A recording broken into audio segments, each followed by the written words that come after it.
De repente, una noche Nanak salió de su casa y desapareció. Nadie sabía a dónde había ido. Aunque lo buscaron en los templos y en los habitáculos de los sadhus, donde creyeron que podía estar, no aparecía por ninguna parte. Alguien dijo que lo había visto dirigirse al cementerio, pero nadie podía creerlo. Nadie va al cementerio por voluntad propia. Si ni tan siquiera los muertos quieren estar en él, era imposible imaginar que una persona viva fuera allí voluntariamente. No obstante, como no aparecía, como última posibilidad fueron allí a buscarlo. Lo encontraron sentado delante de una fogata, absorto, en profunda meditación. Sus familiares lo zarandearon, diciéndole: ¿Has perdido el juicio? ¿Qué haces sentado aquí a estas horas? ¿Has dejado solos a tu esposa y a tus hijos? ¿No sabes dónde estás? Es el cementerio. El que viene aquí ya ha muerto, respondió Nanak. La muerte ya no le espera. Eso a lo que llamáis vuestra casa es donde moriréis a su debido tiempo. ¿A cuál de los dos se debería temer entonces? ¿Al lugar donde la gente muere, o a aquel donde nadie muere nunca? Además, si de todos modos algún día hemos de venir aquí, es de lo más impropio llegar a hombros de 4 personas. Yo he preferido venir por mi propio pie. El incidente es muy elocuente. Nanak no se pelea con lo que ha de ser. Acepta todo tal como es, y, puesto que la muerte ha de suceder, le da la bienvenida. ¿Por qué molestar a otros? Es mejor venir solo. Lo que pasa es que siempre nos oponemos a lo que ocurrirá, queremos que sea diferente. Pero Nanak no tiene tal deseo. Todo es deseo de Dios. Y si su deseo es que Nanak muera, él lo acepta. No obstante, aquella noche la gente le convenció de que volviera a casa. Pero después de aquella noche, Nanak no volvió a ser el mismo. Algo había muerto dentro de él, y algo nuevo había nacido. Solo el morir interiormente por completo da lugar a un nuevo nacimiento.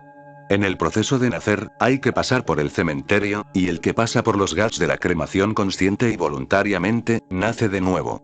No es el nacimiento de un nuevo cuerpo, sino el desarrollo de una nueva conciencia.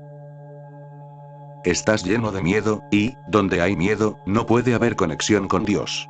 Todas tus oraciones y alabanzas se deben a tus temores, no a tu amor a Él. Acudes a los lugares sagrados, haces abluciones en los ríos sagrados, ejecutas rituales y cultos sagrados, todo por miedo. Tu religión es una medicina para el miedo, no una celebración de la dicha. Todo ello lo haces para protegerte. Son precauciones que tomas para tener cierto bienestar. Igual que amasas riquezas, construyes una casa, llevas control del saldo bancario y contratas una póliza de seguros, haces de Dios una póliza de seguros también. ¿Y alguna vez ha conocido alguien a Dios por el camino del miedo? El miedo es una vía de separación, mientras que el amor es una vía de integración. El miedo crea distancia. El amor trae consigo proximidad. El amor y el miedo nunca se encuentran. Solo cuando el miedo ha desaparecido por completo puede surgir el amor. Mientras prevalezca el miedo, solo habrá odio. Aunque encubras y decores tu odio, no podrás amar. ¿Cómo puedes amar a quien temes? Lo atacarás, pero nunca podrás entregarte a él. E incluso si lo haces, no será más que una nueva estratagema para la batalla. Es inútil que intentes librarte del miedo de esta manera. Si he logrado complacerle, me habré bañado en todos los ríos sagrados. Y si no soy capaz de agradarle, ¿para qué hacer abluciones y llenarme de adornos? Las personas acuden a los lugares sagrados y se bañan en las aguas sagradas, no como expresión de dicha, sino por el deseo de librarse de sus pecados. Existe la creencia de que, si uno se sumerge en las aguas del Ganges, todos sus pecados se irán con las aguas del río. Dime, ¿por qué habrían de lavarte de tus pecados las aguas del Ganges? ¿Qué tiene que ver el río con tus malas acciones? Además, los pecados no proceden del cuerpo sino de la mente. ¿Y cómo puede el Ganges lavarte la mente? Como mucho, puede lavarte el cuerpo y llevarse el polvo y la suciedad, pero no puede limpiarte la suciedad de la mente. El Ganges te sirve para lavarte el cuerpo, pero no para lavarte el alma. Para eso tendrás que buscar otra clase de Ganges. Dice una antigua leyenda que un Ganges fluye en la tierra, y uno fluye en el cielo. Tendrás que encontrar el Ganges del cielo, pues el Ganges terrestre solo puede tocar el cuerpo, que pertenece también a la tierra. El Ganges del cielo tocará tu alma y la lavará. ¿Y cómo podemos encontrar el Ganges celestial? ¿Dónde debemos buscarlo? Estos sutras te dirigen al Ganges del cielo. Si he logrado complacerle, me habré sumergido en todos los ríos sagrados. Que Él esté contento contigo equivale a haberte bañado en el Ganges celestial. He logrado complacerle es una frase muy profunda. Intenta entenderla. Le complacerás solo cuando no te enfrentes a Él. Le complacerás solo cuando te hayas disuelto en Él completamente, cuando tu sensación de que eres tú el que hace haya quedado completamente aniquilada. Él es el hacedor, y tú eres solo un instrumento. Con eso basta para complacerle. Por el momento, sin embargo, hay una tensión constante dentro de ti. Yo soy el que hace, yo soy el que hace. Cuando rezas, eres tú el que reza. Cuando te bañas en las aguas sagradas, eres tú el que se baña. Cuando haces obras de caridad, eres nuevamente tú el que las hace. Y entonces, todo lo que haces es inútil. Tu ablución, tu caridad, tu alabanza, todo es en vano por ese sentimiento tuyo de autoría. Hasta ahora lo has enfocado todo en función de ti y de lo que consideras tuyo. Solo hay una diferencia entre una persona religiosa y una persona irreligiosa. Para la persona religiosa, él es el hacedor. Para la no religiosa, el hacedor es siempre yo. Todo sucede por mediación suya. Esta es la postura que te granjea su afecto, porque esta postura es religión. Pero tú eliges darle la espalda. Es esa sensación de que eres el autor de tu vida lo que te aparta de Dios. En cuanto abandonas esa actitud, te encuentras con Él cara a cara, y toda oposición cesa. ¿Cuáles son esas obras de las que estás tan orgulloso? Ni el nacimiento ni la muerte ni la propia vida son resultado de tus acciones. Es Él quien lo hace todo, pero, misteriosamente, asumes la actitud del hacedor, y, debido a ella, cuando cometes un pecado, es un pecado, y cuando haces buenas obras, estas también se convierten en pecado. Recuérdalo. Estás equivocado, es la sensación de ser el hacedor la que es pecaminosa, mientras que carecer de ese sentimiento es virtud. Todas las buenas acciones se transforman en pecado cuando persiste el sentimiento de autoría. Entonces, da igual que construyas templos, que le rindas culto, que observes los votos y ayunos y vayas a lugares santos la Meca o casi. No sirve de nada. Cuanto más digas yo he hecho, más añades a tus pecados. Por tanto, el pecado hace referencia, no al acto, sino a la actitud. Ningún acto realizado con la actitud de no hacer puede ser pecaminoso. Pero si tu actitud es la del que hace, todos los actos son pecado. En la Gita, esto es exactamente lo que Krishna alienta a que haga Arjuna. Le dice que abandone el sentimiento de ser el hacedor y que haga solo aquello que Dios hace por medio de él. Deja que se haga su voluntad. No te interpongas, no tomes decisiones por tu cuenta. No te preguntes qué está bien y qué está mal, ¿cómo puedes saber tú lo que está bien y lo que está mal? ¿Qué alcance tiene tu visión? ¿Qué fuerza tiene tu entendimiento? ¿Con qué experiencia cuentas? ¿Cuánta conciencia tienes? No intentes ver a la luz de la pequeña lámpara de tu conciencia, que no es capaz de iluminar ni el metro de suelo que está delante de tus pies, cuando la vida se extiende hacia el espacio infinito. Haz lo que Él te haga hacer. Sé solo un instrumento. Así como la flauta permite al flautista tocar su melodía, dale permiso a Él para que actúe por medio de ti. Quien se convierte en su instrumento se convierte en su amado, y quien sigue considerándose hacedor se convierte en su enemigo. Aún así, su amor sigue fluyendo hacia ti, porque es un amor incondicional. Da igual quién seas. Su amor desciende sobre todos todo el tiempo. Lo que cambia es que tú seas incapaz de aceptar su amor. Es como un recipiente colocado bajo la lluvia. Si está de pie, se llenará, pero si está caído de lado, no. La lluvia seguirá cayendo, porque es incondicional. No dice, solo si haces esto o eres de esta manera lloveré sobre ti. Es importante entender esto, pues muchos, al oír las palabras de Nanak han pensado, si cambio, y actúo de este modo, me amará. No, no es eso. Él derrama su amor y su bendición eternamente. Si no fuera así, ¿qué diferencia habría entre el amor temporal y el amor divino? Precisamente la ruina del amor humano es el si haces esto, te amaré. Si cambias, te amaré. Te amaré solo si cumples las condiciones que te pongo. Esto es lo que el padre le dice al hijo, la esposa al esposo, el amigo al amigo. Nanak se refiere a una experiencia que trasciende el amor mundano. Su amor se derrama eternamente. Si cumples las condiciones, te llenarás como el recipiente que está en pie, te llenarás hasta el borde, rebosarás de su amor, y todos los que te rodeen recibirán lo que ya no quepa en ti. El gurú es aquel cuya vasija está tan llena del amor de Dios que ya no puede contener más, y, al empezar a desbordarse, otras vasijas se llenan gracias a él. El gurú es aquel cuyas necesidades están todas satisfechas, puesto que todos sus deseos han muerto, y el anhelo se ha silenciado. Su vasija está tan llena que ahora es capaz de dar. ¿Y qué otra cosa puede hacer sino dar? Cuando la nube está saturada, ha de dejar que caiga la lluvia, pues solo así puede recuperar la ligereza. Y la flor saturada de fragancia debe ofrecérsela a los vientos. De la misma manera, cuando tu vasija esté llena de su amor, se derramará sobre todo cuanto te rodea. Su gracia no tiene fin. Una vez que sepas que te llenarás con solo mantener la vasija en pie, la gracia jamás dejará de descender sobre ella. Entonces no importará cuánto repartas de lo que tienes, pues tu vasija estará siempre llena hasta el borde. Así que recuerda, Nanak se refiere a ti cuando habla de quien cree haber conseguido su amor por haberse bañado en todos los ríos sagrados. Date cuenta de que Dios está vivo.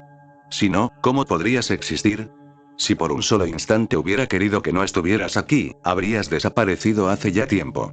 Él reside en cada inspiración y expiración tuya. Es Él quien late dentro de tu corazón. La existencia te ha amado, te ha deseado, te ha hecho. Seas como seas, la existencia sigue dándote vida. Ya eres un ser amado. Pero tú le das la espalda, temeroso de su amor. Te escapas y te escondes justo cuando Él quiere llenar tu ser. Cuando Nanak habla de conseguir su amor, se refiere a que te pongas en pie y lo mires de frente, a que deseches totalmente el miedo. Solo por miedo volcaste tu vasija, por miedo a que pudiera llenarse de algo indeseable o perjudicial. Es por miedo por lo que has cerrado todas las puertas. Por miedo a los ladrones, por miedo a los enemigos. Por miedo has cerrado el corazón por los cuatro costados. Y es cierto que, cuando cierras la puerta, los ladrones no pueden entrar, pero tampoco puede entrar el amado. Ya que solo hay una puerta, para quien quiera que llegue. Recuerda que al evitar al ladrón, le has cerrado la puerta al amado también. ¿Y qué es esta vida sin el amado? Tanto miedo tienes de que entre algo que has cubierto la entrada, y luego gritas que estás vacío. Te quejas de que nadie viene nunca a visitarte, de que nadie llama a tu puerta, pero es el miedo el que te ha apartado de tu Dios. Es interesante que tus religiones no sean más que una expansión de tus miedos. Tus dioses, como los llamas, con conceptos nacidos de tus propios miedos, y por miedo los has aceptado. Tienes miedo de dudar, y por eso no cuestionas nada, pero no hay fe verdadera dentro de ti. Si eres creyente solo por miedo, la fe es superficial, y dentro de ti la duda está siempre al acecho. ¿Cómo puedes encontrarte entonces con lo más misterioso, lo más profundo? Mullah Nasruddin se presentó a las elecciones. Obtuvo solo 3 votos. El primero era el suyo propio. El segundo, el de su esposa, y el tercero, el de una persona desconocida. Cuando su esposa lo supo, lo acorraló. Dime, ¿quién es ella? Lo que yace oculto, sale a la superficie con el menor pretexto. La fe y el amor superficiales nunca tardan mucho en venirse abajo. A la menor vicisitud, la duda asoma la cabeza. Te pinchas con una rama, y empiezas a dudar de él. Te duele la cabeza, y tu fe se desvanece. Pierdes el empleo, y tu amor por Dios se esfuma. Cuando la duda oculta explota, es como una ampolla ulcerada. Basta un ligero golpe, y el pus empieza a salir. Puedes intentar cubrirla con el ungüento y el parche de la fe, pero no servirá de nada. ¿A quién quieres engañar? No puedes ni mirarte a la cara en el espejo, porque sabes muy bien que tu fe es producto del miedo, y que por dentro estás lleno de dudas. Por mucho que te bañes en los lugares sagrados o reces en el templo, en la iglesia o en el gurudwara, da exactamente igual. A menos que suenen dentro de ti las notas de la fe y la confianza, no le has llamado realmente. Por otra parte, si rezas desde el miedo, siempre pedirás algo, porque el miedo siempre mendiga. Si consigues lo que has pedido, estarás satisfecho, y, si no, la duda se intensificará. Te pasas la vida pidiendo. La fe es simplemente una forma de agradecimiento. Ya me has dado más de lo que merezco. Tu gracia, tu compasión, es tan inmensa. La fe está siempre llena de gratitud, y la gratitud disipa toda duda. Por el contrario, allá donde hay ruegos, la duda acecha. Con tus ruegos, pones a prueba a Dios. Hay un episodio muy elocuente en la vida de Jesús. Tras someterse a la durísima prueba de los 40 días, Satanás se le apareció y le dijo: puesto que dicen las escrituras que, cuando un profeta nace, Dios siempre lo protege, si eres realmente el Hijo de Dios, salta desde esta montaña, y Él te salvará. Es cierto, contestó Jesús, pero también dicen las escrituras que solo quienes dudan de él lo ponen a prueba. Y yo no tengo dudas. Estoy seguro de que los ángeles acudirían para protegerme. Estoy totalmente convencido. Si hubiera tenido la menor duda de que quizá no aparecerían, o de que quizá no sea el Hijo de Dios, lo habría puesto a prueba. En cuanto surge la duda, se plantea la necesidad de indagar y probar su existencia, y, a la vez que haces tus demandas, sientas las condiciones. Si existes, haz que se cumpla mi deseo. Si se cumple, es que existes, y, si no se cumple, es que no. Quien tiene fe no exige nada ni necesita poner a Dios a prueba. Como está lleno de gratitud, nunca pide favores. El día que dejes de pedir, dejarás de tener miedo. A medida que te llenes de agradecimiento, tus súplicas disminuirán y sentirás que tu rostro se vuelve hacia Dios, que se va enderezando la vasija. Y en cuanto la vasija esté en pie, empezarán a caer en ella gotas de gracia, y el miedo se desvanecerá. Entonces descubrirás que Él derrama su gracia constantemente, y que tus temores eran infundados. Entonces abrirás las puertas de par en par, porque sabrás que, incluso en forma de ladrón, en forma de engaño, es siempre Él quien llega. Y hasta que no empieces a verlo en todo, no serás capaz de verle en absoluto. Y si no soy capaz de agradarle, ¿para qué hacer abluciones y llenarme de adornos? Si no soy de su agrado, mis abluciones y adornos únicamente fortalecerán mi ego. ¿Has visto alguna vez a alguien que regresa de su peregrinación a la Meca? Es la imagen misma de la arrogancia. Si de verdad hubiera ido de peregrinación, habría vuelto más humilde, estaría cambiado, sería alguien que ha dejado atrás el ego. Pero sucede lo contrario. Espera una sonora bienvenida con grandes aplausos, y quiere que la gente se agache a sus pies y alabe su acción. Incluso cuando haces buenas obras, solo quieres engrandecer el ego. Ayunas para que se te festeje. Secretamente deseas que los músicos toquen en tu honor y que se extienda por todas partes la noticia de que has ayunado. Y a medida que el ego se fortalece, te apartas más y más de él. Cuanto más eres, más le das la espalda. Entiende la ecuación. Cuanto menos eres, más te vuelves hacia él. Y cuando no eres absolutamente nada, él se presenta ante ti. Entonces el ladrón que entra es también él, y todos los miedos se desvanecen porque él está en todas partes. Si he logrado complacerle, me habré bañado en todos los ríos sagrados. Y si no soy capaz de agradarle, ¿para qué hacer abluciones y llenarme de adornos? En ningún lugar de este universo que es creación suya se consigue nada sin acciones. En este mundo, en todo lo que Él ha creado y es visible, nada se consigue sin acciones, y esto crea la ilusión de que, para llegar a Dios, también tenemos que trabajar y esforzarnos. Debes entender que, aunque en este mundo todo se obtenga con esfuerzo, no es así como se logra el amor, ni la oración, ni la alabanza, ni la fe, ni la proximidad a Dios. ¿Por qué? Porque las acciones engrandecen el ego. Si quieres conseguir riquezas, tendrás que trabajar con ahínco. Si quieres hacerte famoso en el mundo entero, no puedes permitirte el lujo de sentarte sin hacer nada. Tendrás que ir de un lado a otro, conspirar y hacer planes a favor o en contra de ciertas personas. Tendrás que aprender a vivir lleno de tensiones. Y como el esfuerzo y el trabajo son la única manera de conseguir cualquier cosa en este mundo temporal, es lógico que pensemos que hará falta un esfuerzo aún mayor para resolver el misterio de esta vasta y omnímoda existencia. Y aquí es donde nos equivocamos. Las reglas que rigen en ese ámbito son totalmente opuestas a las de este mundo. Para conseguir cualquier cosa en este mundo tenemos que dar la espalda de Dios. Quisiera que entendieras que, cuanto más ignoramos su ayuda, más tenemos que esforzarnos, porque entonces hemos de hacer también lo que normalmente Él hubiera hecho por nosotros. Hemos de sustituir su trabajo por el nuestro. Adentrarse en este mundo significa darle a Él la espalda. Su ayuda entonces es menor, ya no percibimos el fluir del néctar. Aunque sigue fluyendo, no lo recibimos, porque el deseo de ser autosuficientes y estar al mando nos ha hecho cerrar las puertas. Por eso Nanak dice una y otra vez: Él es el amo, yo soy el esclavo. El propio empeño en ser autosuficiente es debido al ego. Cuanto más intensamente sentimos yo lo haré, más rechazamos el apoyo de su poder. Es como un hombre que intenta remar en contra del viento. Nanak nos ha desvelado el secreto. ¿Qué necesidad hay siquiera de usar los remos? Ve a donde el viento te lleve. Y Ramakrishna dice lo mismo. ¿Por qué remar? ¿Por qué no te dejas flotar a donde te lleve la corriente? Extiende las velas y relájate. Los vientos se encargarán de empujarte hasta tu destino. Tú simplemente estate atento al momento propicio y a poner el timón en la dirección adecuada, eso es todo. No navegues contra el viento. Si el viento sopla hacia la otra orilla, extiende las velas, y si sopla hacia esta orilla, extiende las velas también. No trabajes innecesariamente.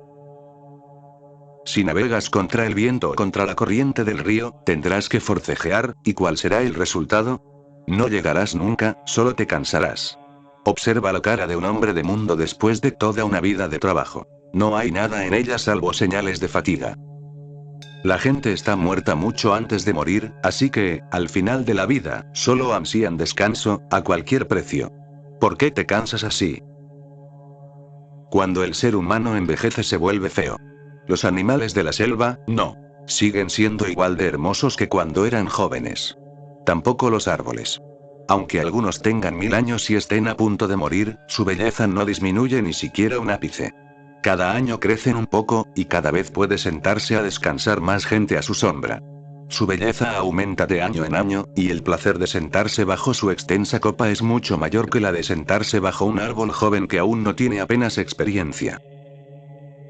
Dios sabe cuántas estaciones habrá visto pasar el árbol milenario, cuántos monzones, cuántas primaveras, veranos e inviernos.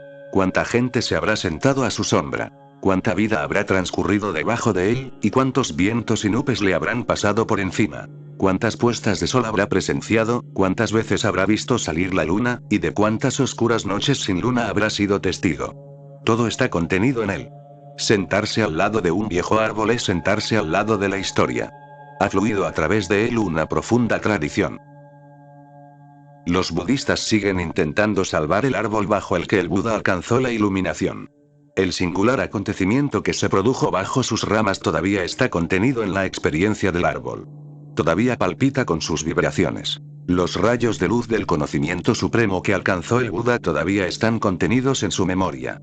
Sentarse debajo de él es sentir una paz que uno nunca ha sentido antes. Tras haber conocido la paz infinita, el árbol le permite a uno compartir su experiencia. Los árboles viejos son aún más bellos. Los leones viejos son aún más majestuosos, porque en los leones jóvenes hay todavía una especie de excitación, de impaciencia y de anhelo que se ha aquietado en los de mayor edad. El ser humano se vuelve feo porque está cansado. Los árboles no luchan contra la existencia, mantienen las velas plenamente extendidas, y están contentos de que el viento los empuje hacia donde los empuje. Tú luchas contra la existencia, y por eso te quiebras. Te haces viejo y decrépito porque tu vida es una larga lucha. Todo lo que se consigue en el mundo de los objetos es con arduo trabajo y penalidades, pero para llegar a Dios no necesitas realizar acción alguna. No necesitas rendirle culto, ni orar, ni hacer yoga, ni practicar austeridades, ni repetir ningún mantra. No se puede alcanzar a Dios por medio de ningún acto, sino solo con amor. La dirección del amor y la dirección de la acción son muy diferentes una de otra. El amor es una emoción. El amor es lo único en la vida que nunca se cansa, porque el amor no es trabajo, no es hacer nada. Cuanto más amas, más excelencia logras para amar. A medida que tu experiencia de amor se hace más profunda, descubres que tu capacidad de amar también aumenta. El amor se expande sin límites. En el océano del amor, la marea siempre está alta. El amor asciende, cada vez más alto. No conoce el descenso. Pero el amor es un don divino, no es el fruto de tu labor. Vivido desde la perspectiva correcta, el amor es tu lugar de reposo. Por eso te sientes siempre tonificado, nuevo, cuando vives en el amor. Estás en calma, sereno y relajado. Y esto es aplicable también a lo que comúnmente llamamos amor. Cuando estás enamorado de alguien, al estar a su lado te abandona la fatiga. Te sientes liviano y flamante, lleno de alegría. Todo el peso de las penalidades se esfuma. Pues imagina ahora el estado del amor divino. El día en que su amor nace en ti, ¿qué esfuerzo, qué fatiga puede quedarte? No se alcanza de Dios con trabajo, sino por su gracia. Nanak habla del regalo que es el gurú. Porque no puedes tener una relación directa con Dios, tus ojos todavía no están preparados. Para mirar el sol tienes que empezar por una lamparilla, concentrarte en su llama, y luego ir aumentando gradualmente su tamaño. Solo yendo paso a paso podrás concentrarte en el propio sol. De lo contrario, si lo miras con tu vista ordinaria, el sol te cegará. La vasija ha de mantenerse erecta. Primero, debería girarse hacia el gurú, que es la preparación, y cuando estés listo para que el gurú te llene, cuando estés exultante, feliz, y todos tus miedos te hayan abandonado, solo entonces podrás abrirte a Dios. Antes de eso, abrirte directamente a Él puede ser peligroso, pues tal vez no seas capaz de contenerlo. Para hacer que la diosa Ganga descienda del cielo hace falta un Bhagirata, el rey que lo consiguió con sus sacrificios. Tú no serás capaz de acoger sus aguas, pues una pequeña poza es suficiente para ahogarte, tal como eres en este momento. Nanak concede enorme importancia al gurú, y solo se debe a que el gurú te prepara. Luego, a medida que vayas siendo más y más capaz de aprender directamente lo que fluye de él, te convertirás en un Bhagirata, y entonces tú también podrás sostener el Ganges celestial. ¿Y si no se puede alcanzar a Dios con acciones, cómo se le alcanza? Nanak responde. Pero la comprensión que nace en quien escucha una sola enseñanza del gurú tiene la transparencia y el brillo de una piedra preciosa. Es muy difícil escuchar incluso una sola enseñanza del gurú, puesto que no podrás oír nada con tu ser actual. Ha de producirse una completa transformación de tu vida. Para escuchar las enseñanzas del gurú tienes que anhelarlas y elevar a él tu mirada. Tienes que aprender el arte de estar en silencio y sereno en su presencia. Debes aprender a dejar tu intelecto en casa, pues, si lo traes contigo, no podrás oír, e incluso si el gurú te enseña algo, tu cabeza le dará un significado diferente. Se te dirá una cosa y oirás otra. Habrás llegado con las manos vacías, y con las manos vacías te irás.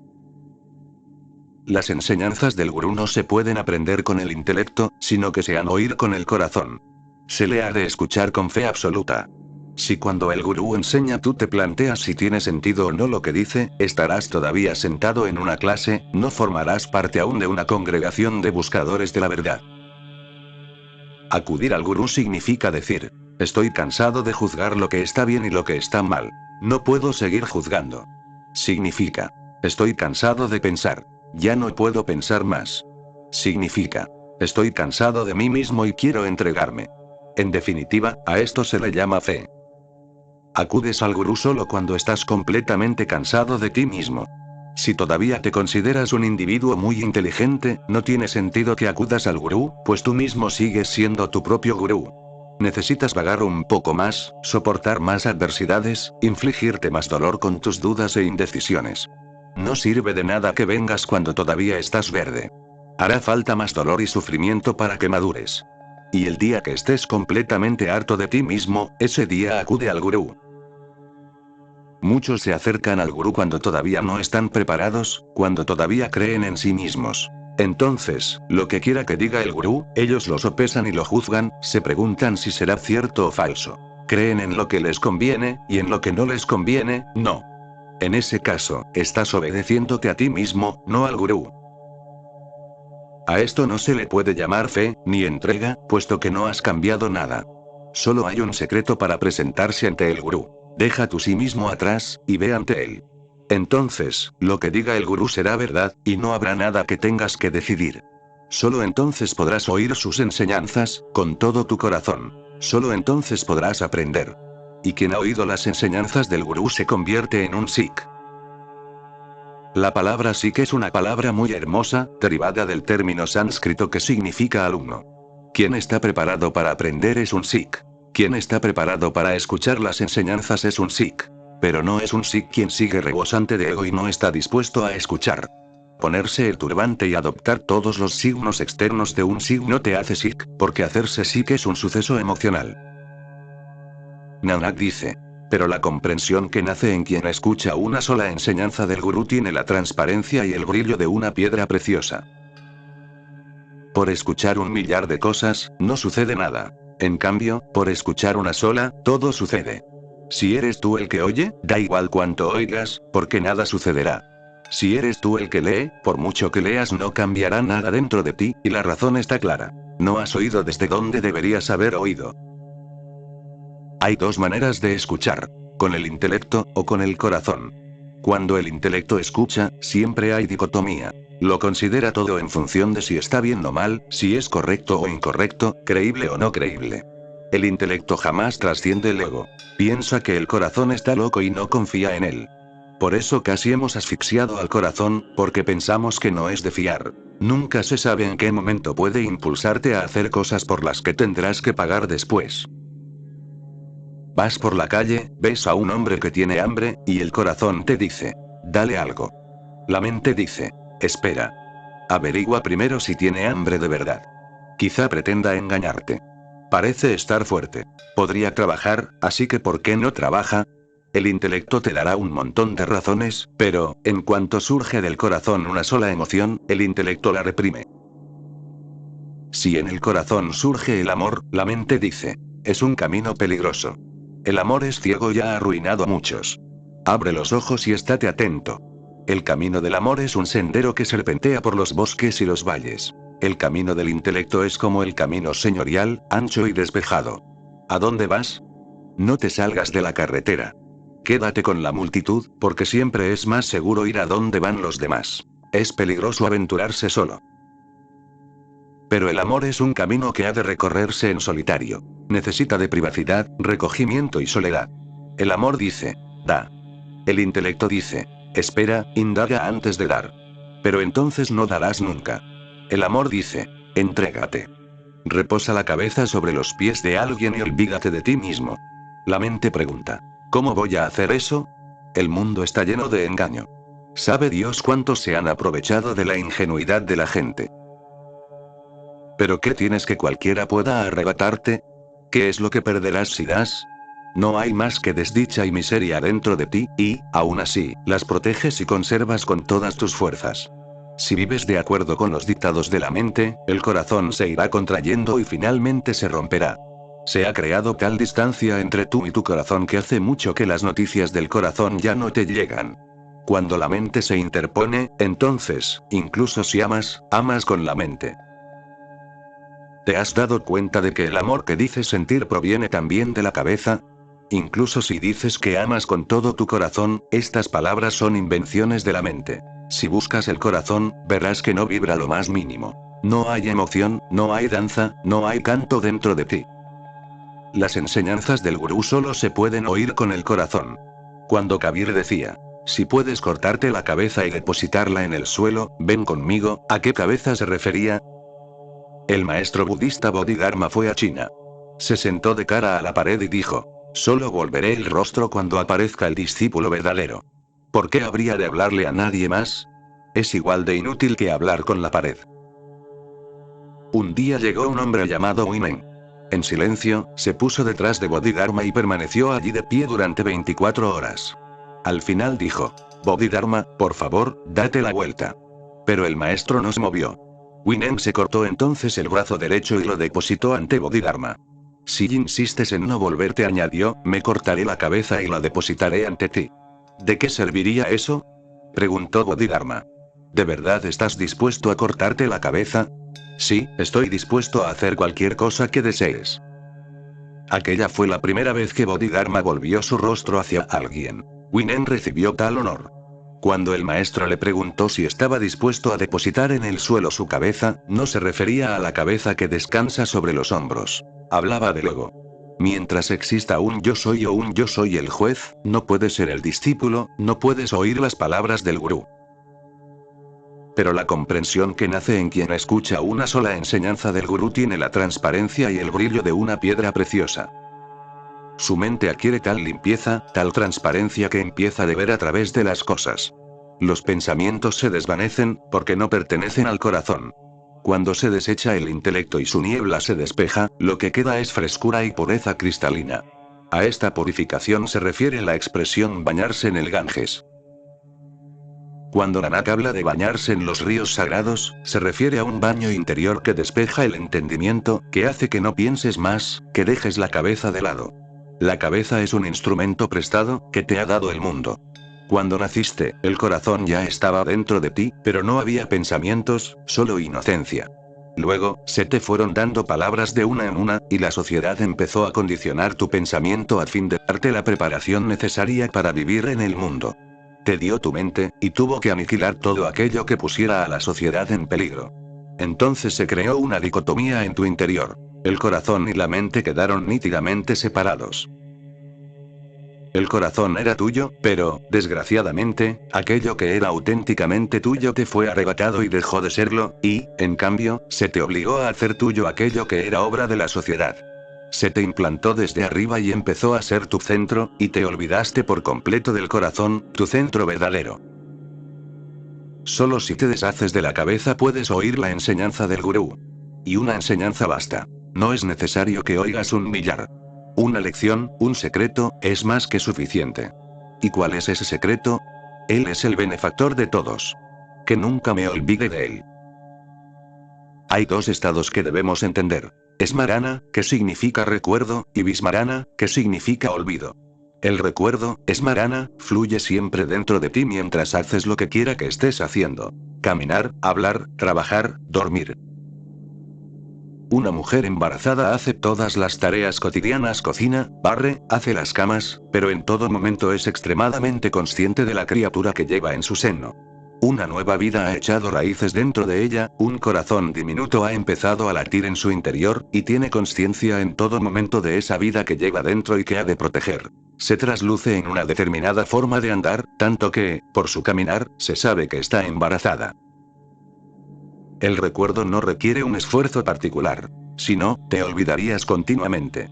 1000 veces al día se perdería mientras cocinas, vas al mercado o estás en la oficina. Tampoco es el recuerdo que evoca la repetición de un mantra.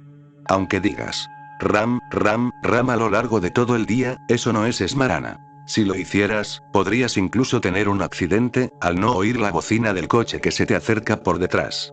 Nada que hayas de recordar con esfuerzo, que se repita sin cesar en tu mente, es Smarana. Aquello que te impregna cada pelo del cuerpo es a lo que Nanak llama recuerdo no recordado. No es un recuerdo que tengas que repetir exteriormente, pues sería entonces un recuerdo superficial, sino que satura cada poro de tu cuerpo, cada milímetro de ti. Todo lo que hagas en recuerdo suyo debería reverberar en tu interior como una suave melodía. Kabir lo llamó Surati. Por eso nos dejó su Surati Yoga. También Surati significa recuerdo. Después hay otro estado, Vismarana, en el que lo recuerdas todo, salvo una cosa. Te has olvidado por completo de quién eres. ¿Y quién se ha olvidado de su sí mismo verdadero, qué puede saber de la existencia? En el siglo XX, Gurdjieff ha dado gran importancia al recuerdo de sí. Su método consistía fundamentalmente en recordar las 24 horas del día que yo soy. A base de practicarlo, este recuerdo se hace cada vez más fuerte. Se produce una cristalización, se forma dentro un elemento fluido. Pero este método tiene un gran peligro, como lo tienen el método de Mahavira y el yoga de Patanjali, y el peligro es que conectes este nuevo elemento con tu ego. Porque están muy cerca uno de otro. Gurdjieff llamaba a este elemento el sí mismo cristalizado, y hay muchas posibilidades de que superpongas el ego a ese sí mismo, de que te llenes de arrogancia. Podrías empezar a decir, solo yo soy. Corres de verdad el riesgo de negar a Dios, y, entonces, cuando estuvieses a punto de llegar, no llegarías. Sería como haber alcanzado prácticamente la otra orilla y volver atrás. Existe el mismo peligro en el método de Mahavira, porque también en él tienes que intensificar el sentimiento de yo soy, y eso no deja sitio para Dios. Mahavira dice que, solo cuando el sentimiento de yo soy es total, el propio Dios se revela a través de él. Sin embargo, los seguidores de Mahavira no lograron experimentarlo, y por tanto se detuvo el método. También existe en este método el peligro de que el ego empiece a proclamar que es el Atman. Esto explica por qué no encontramos a ningún monje tan egotista como los jainas, conocidos como Jain Muni. Un monje jaina no puede ni siquiera juntar las manos en señal de namaskar, de saludo. En realidad, nunca junta las manos. También en este caso, el método es correcto, pero peligroso. Así que, mientras todos los métodos tienen sus riesgos, no ocurre lo mismo con el método de Nanak, porque Nanak no nos dice que nos recordemos a nosotros mismos. Dice, hay un benefactor de todas las criaturas. Que nunca me olvide de él.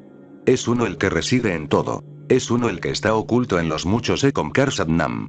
Es él quien tiembla en cada hoja. Es él quien sopla en cada ráfaga de viento. Es él quien reside en las nubes, la luna, las estrellas y cada grano de arena. Es él. Es él. Es él. Que nunca lo olvide. Que este recuerdo cristalice y se solidifique dentro de mí. Es difícil encontrar un sabio más humilde que Nanak, porque si él reside en cada persona, es fácil juntar las manos e inclinarse ante otro. Es fácil tocar los pies de otro, puesto que él está en todo. Ahora bien, aunque no hay peligro de egotismo en el método de Nanak, sí existe otro riesgo. Que el recuerdo constante de que él está en todo te haga olvidarte de ti mismo. Es posible que te olvides de que tú también eres y caigas en un profundo sopor y empieces a vivir en una especie de trance. Entonces, lo verás en todo lo que te rodea, pero no en ti. Las 4 direcciones estarán llenas de él. Cantarás sus alabanzas y hablarás de su gloria, pero tú seguirás intacto, su gloria no te tocará. Es un peligro menor que el del egotismo, porque quien está henchido de ego vive en un sueño muy profundo, en un coma del que es difícil salir, mientras que quien está simplemente adormilado puede despertar. Los yogis han dado a este estado el nombre de yoga tandra, que no es en realidad estar dormido. Si estás en tandra y alguien da unas palmadas, el tandra se rompe. El sendero de Nanak es más fácil que el de Mahavira, pero en todos los métodos cabe la posibilidad de que te desvíes, de que te salgas del camino. El sendero de Mahavira se extravió en la renunciación. El de Nanak, en los placeres mundanos. Mahavira alentó a renunciar al mundo completamente, a no permitir ni un ápice de disfrute y a ser el supremo Sannyasin. A consecuencia de ello, los Sannyasin de Mahavira se convirtieron en enemigos del mundo. Pero desarrollar enemistad hacia alguien significa estar atado al propio enemigo, y, así, los renunciantes de Mahavira luchan constantemente contra lo mundano, pero la lucha en sí mantiene siempre vivo dentro de ellos el recuerdo del mundo de los objetos, y queda entonces arrinconado el recuerdo del alma. A este Sannyasin le preocupa dónde dormir, qué comer, qué ropas ponerse. Está tan involucrado en las cosas mundanas que se ha salido del camino. Nanak dice justo lo contrario. Todo es él, y, puesto que está presente en todas las cosas, no hay necesidad de abandonar el mundo. Por tanto, sus seguidores se perdieron dentro del mundo. Los Punjabis, los Sikhs, los Hindis, todos ellos seguidores de Nanak centran sus vidas en el comer, el beber y el vestir. Consideran que el mundo lo es todo. No fue esta la intención de Nanak. Cuando dijo que no era necesario abandonar el mundo, no se refería a que el mundo fuera por sí solo suficiente, sino a que tenemos que buscar a Dios en el mundo. Ni necesitamos renunciar al mundo ni el mundo lo es todo. Y puesto que existe un riesgo en todos los métodos, si no eres consciente de él, el 99% de las veces acabas por caer en la trampa. Porque tu intelecto es como un burro, que nunca camina en línea recta, sino que se va de un extremo al otro. Aunque se le suela llamar burro a alguien de pocas luces, la verdadera burreidad es la del intelecto. No sabe caminar derecho. O está en un extremo o en el otro. La persona sabia, en cambio, está siempre en el medio. La mayoría de los secretos del sendero de Nanak se perdieron. Los Sikhs todavía existen, pero no son realmente los Sikhs de Nanak, aquellos que habían oído las enseñanzas, que habían puesto a un lado la cabeza, aquellos cuyos corazones rebosaban de fe y que tenían un solo recuerdo, un método secreto que lo resolvía todo. Que Él es el benefactor de todos los seres. Que nunca me olvide de Él. Esta noción debería palpitar en tu interior constantemente. Si cada acto llena todo tu ser de recuerdo, entonces, estando en el mundo, trasciendes el mundo. Viviendo en medio del mundo, puedes llegar a él. No tienes necesidad de ir al templo, puesto que tu casa es entonces el templo. Si la tarea más ordinaria está imbuida de su singular dignidad, ningún trabajo que hagas será ordinario sino extraordinario. Donde quiera que te bañes, será el Ganges. Cualquier circunstancia será la apropiada y cualquier cosa que hagas será válida. La cuestión es realmente tú sí mismo. Cuando tú eres diferente, el arroyo más ordinario se transforma en el Ganges. Pero si tú no eres diferente de lo ordinario, entonces incluso las aguas del Ganges serán ordinarias. Así que es cuestión de que tú seas ordinario o no. ¿Y qué es lo ordinario sino vivir sin su recuerdo? Una vida extraordinaria no tiene precio. Significa vivir recordándolo. Acepta perderlo todo menos su recuerdo. Pero la comprensión que nace en quien escucha una sola enseñanza del gurú tiene la transparencia y el brillo de una piedra preciosa. ¿Por qué hablar de piedras preciosas? Porque lo dejarás todo si es necesario, pero no una piedra preciosa. Si llevas en el bolsillo cierta cantidad de dinero y un rubí, de ser necesario te desprenderás del dinero, pero no del rubí, pues es mucho más valioso. El recuerdo es la piedra preciosa. Deja que cualquier otra cosa de la vida quede atrás, porque sabes que no vale nada. Aunque vivieras 4 eras, o incluso 10 veces más, aunque fueras conocido en los 9 continentes, y el mundo entero siguiera tras tus pasos, aunque consiguieras fama universal y te alabara toda la humanidad, si careces de su gracia, nada te salvará. Nanak dice que, aunque tu vida durara 4 yugas, y se extendiera desde el Sat Yuga hasta el Kali Yuga, aunque tu vida fuera una vida creativa, y 10 veces más. Aunque todas las personas del mundo y de la creación te conocieran y te siguieran, y fueran grandes tu nombre y tu fama, si él no está contento contigo, todo será inútil, no servirá de nada. ¿Por qué? ¿Has conocido alguna vez a una persona que esté satisfecha? Incluso después de haber amasado una fortuna, ¿está contento el millonario? Tras conseguir la fama, ¿estaban satisfechos Hitler o Alejandro Magno? En este mundo, a las personas de éxito, como se las llama, en vez de rodearlas una atmósfera de bienestar y plenitud, ocurre precisamente lo contrario. Cuanto más te acercas a ellas, más percibes su infelicidad. Su cuenco de mendicantes se ha hecho más grande, y piden más, todavía más. Los 9 continentes del mundo no son suficientes. La vida de 4 yugas de duración no es suficiente. Sus exigencias son infinitas. Son imposibles de saciar, pues cuanto más reciben, más desean. El deseo siempre va por delante de ti. Donde quiera que vayas y tengas lo que tengas, no conocerás la satisfacción, y el ego no te dejará volver sobre tus pasos.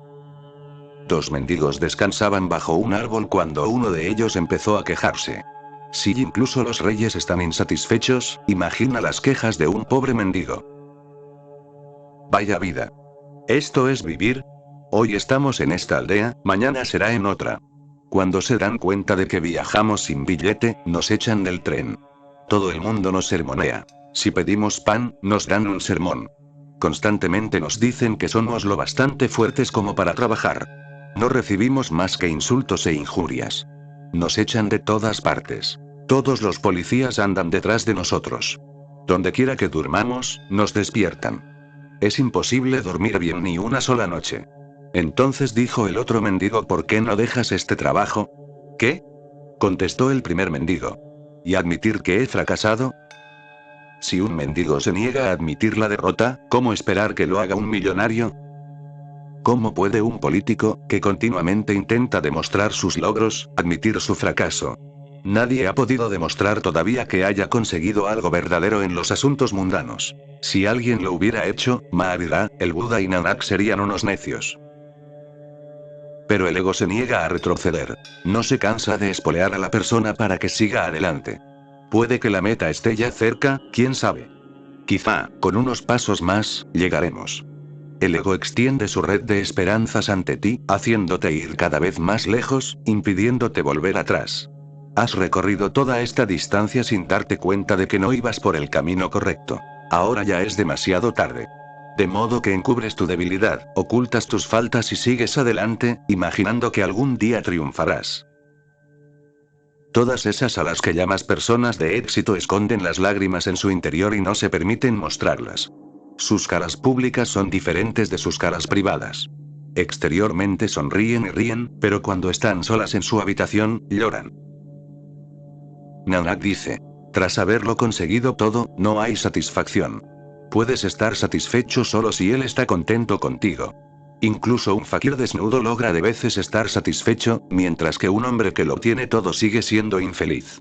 Esto significa que la satisfacción no guarda relación alguna con lo que tienes, y está absolutamente relacionada con cuáles sean tus conexiones con la ley suprema. No depende de tus logros mundanos, sino de tu relación con Dios. Si has establecido una relación con Él, si has conseguido volver hacia Él tu rostro y recibir su gracia. Eso es lo que decide si estás satisfecho o no.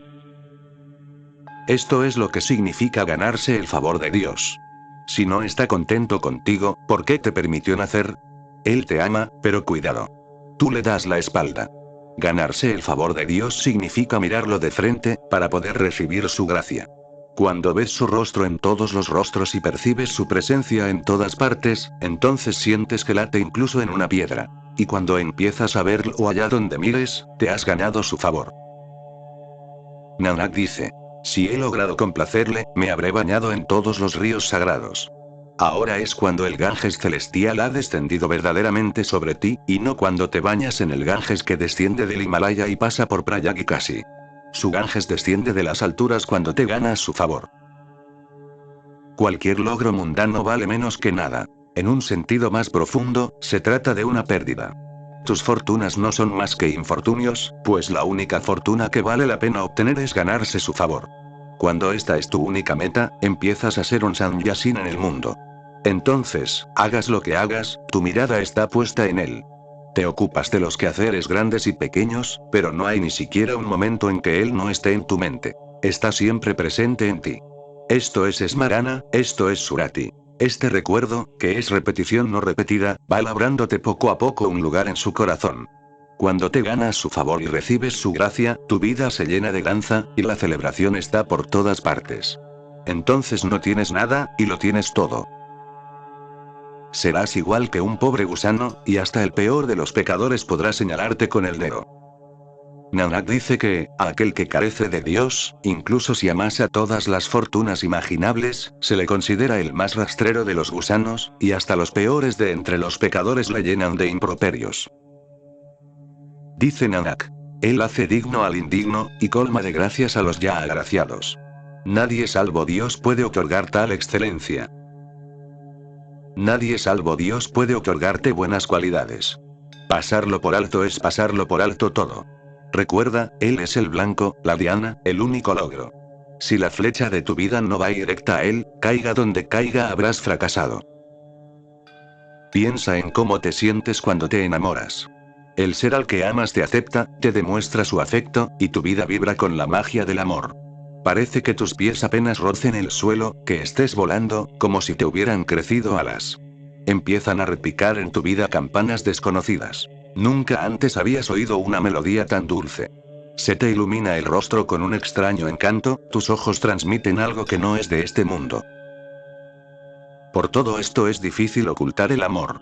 Todo lo demás puedes ocultarlo, pero si estás enamorado se reflejará en tu semblante, en tu forma de andar, en tu forma de hablar. Tus ojos y todo en ti darán noticia de ello. Cada poro de tu cuerpo estará saturado de amor, porque el amor es un recuerdo. Y si el amor y la aceptación de una persona común llena tu vida de tal emoción, ¿qué pasa cuando la existencia entera te acepta, cuando la existencia entera te ama, te abraza, cuando estás unido a la existencia por el lazo del amor? A esto se refiere Meera cuando dice, Krishna, ¿cuándo vendrás al lecho nupcial? Lo he adornado con flores. ¿Cuándo vendrás? ¿Cuándo me aceptarás? El devoto está siempre sediento del Señor, como el amado lo está del amante. Cuando la perdiz está sedienta del rocío de la mañana, silba.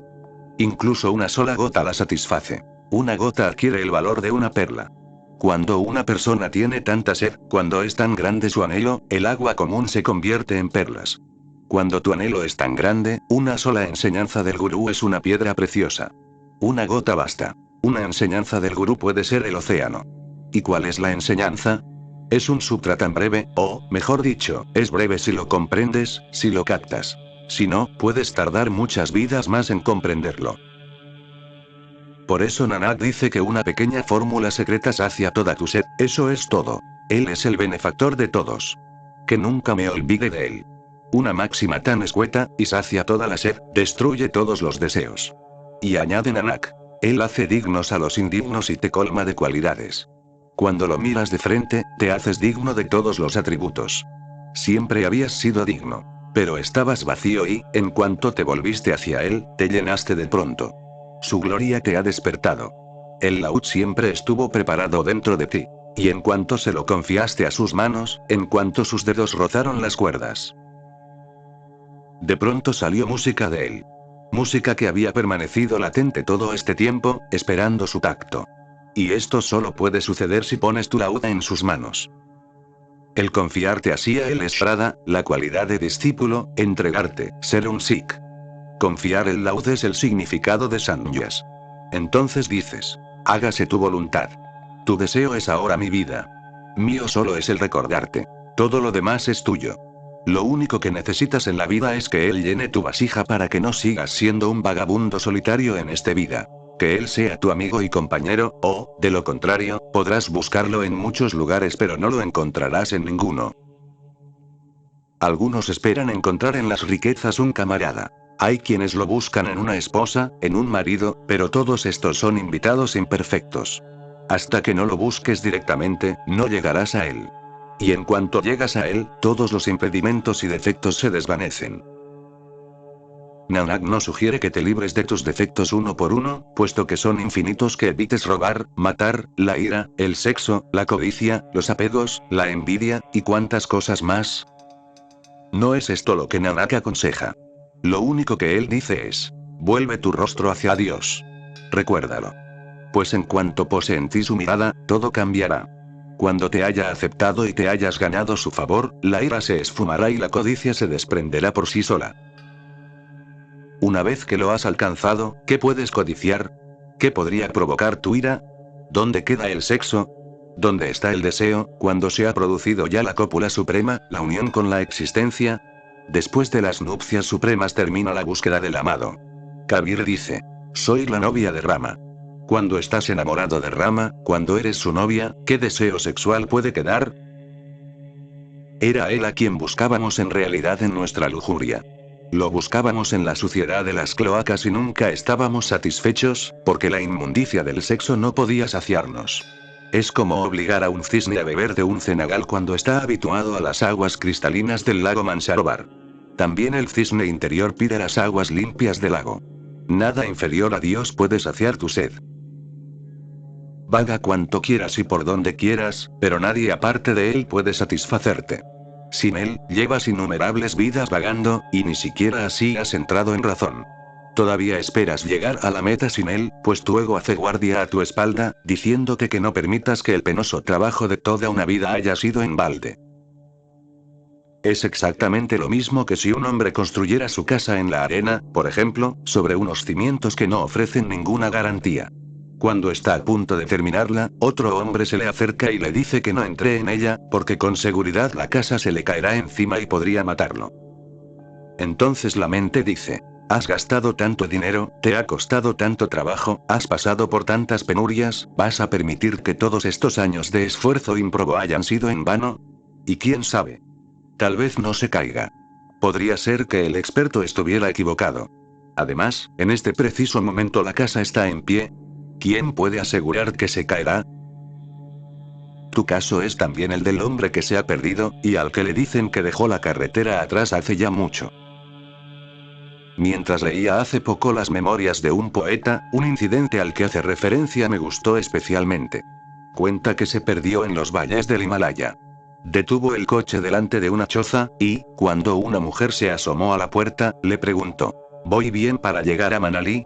La mujer lo miró fijamente y le dijo: pero no sé en qué dirección va usted. El poeta pensó que era una montañesa ruda, y quizá no muy inteligente, así que le contestó: dígame, ¿apuntan los faros de mi coche en dirección a la carretera que va a Manali? Dos de ellos sí, dijo la mujer, los de color rojo. Cuando has recorrido una serie de kilómetros por terreno montañoso y alguien te dice que las luces de tu coche apuntan en la dirección contraria, es un golpe terrible. Significa que tienes que retroceder y deshacer todo el camino recorrido. El ego protesta, dice: sigue un poco más. No te des por vencido. ¿Quién sabe? Puede que esta mujer esté equivocada. Tal vez sea una idiota, o una loca, o esté mintiendo, o quiera confundirte. Dar la vuelta es un duro golpe para el ego. Te preguntas: ¿es posible que haya estado equivocado todo este tiempo? Por eso es más fácil enseñar a los niños que a las personas mayores. Si ya han recorrido 60 o 70 kilómetros, ¿son capaces de admitir que todo ese tiempo han estado en un error? El niño no se resiste, porque todavía no ha empezado a caminar. Irá a donde lo lleves. El anciano, no. Insistirá en que el camino que ha seguido es el correcto, ya que su ego depende de ello. Sois todos viejos. Dios sabe cuántas vidas lleváis caminando. Y ese es el problema. No tenéis el valor de abandonar el camino equivocado porque ha supuesto tanto esfuerzo durante tantas vidas, en vez de admitir que todo ha sido en vano, que durante vidas sin fin habéis sido unos ignorantes. Por eso, cuando vas a ver a un sabio preparas un millar de estrategias para salvar al viejo yo, no vaya a ser que su gracia descienda sobre ti y te quedes de golpe sin tu capa de conocimientos y experiencia. Recuerda. Tendrás que volver atrás, porque te saliste de la carretera hace ya mucho tiempo. A esto se refería Jesús cuando dijo, volved a ser como niños. Lo que nos está diciendo es que retrocedamos, que recuperemos la inocencia de la infancia. En cuanto quites de en medio al intelecto, se te otorgarán todos los atributos. Como ha sido siempre. Nanak no era una persona muy culta ni provenía de una familia rica. Nació en una familia común. El primer día que fue a la escuela quedó claro que la escuela no estaba hecha para él, y, sin embargo, le fueron otorgados dones divinos. Si le sucedió a Nanak, si le sucedió a Kabir, ¿por qué no habría de sucederte a ti? El único obstáculo es que tú le das la espalda de Dios. He aquí la fórmula secreta que lo resuelve todo. Él es el benefactor de todas las criaturas vivas. Que nunca me olvide de él.